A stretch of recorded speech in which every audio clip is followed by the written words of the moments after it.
আল্লাহর কাছে যত অপরাধ হতে পারে সকল অপরাধের মধ্যে একটা অপরাধ আছে, যেই অপরাধটা, যেই গুনাহটা, যেই পাপটা আল্লাহ রাব্বুল আলামিন ক্ষমা করবেন না, ঘোষণা করে দিয়েছেন এটা ক্ষমার অযোগ্য। আল্লাহর জমিনে সবচাইতে ভয়াবহ যেই অপরাধ এর কথা কোরআনে আল্লাহ তাআলা সবচেয়ে বেশি সাবধান করেছেন।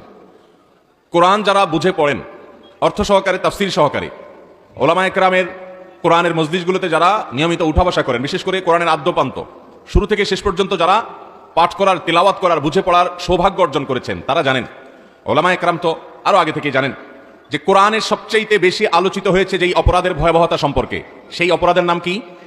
শিরক। শিরকের অপরাধ নিয়ে কোরআনের শুরু থেকে শেষ পর্যন্ত যত বেশি আলোকপাত হয়েছে, এই মহাগ্রন্থ আল কোরআনে অন্য কোনো অপরাধের ব্যাপারে এত বেশি আলোচনা করা হয় নাই, এত বেশি সাবধান বা সতর্ক করা হয় নাই।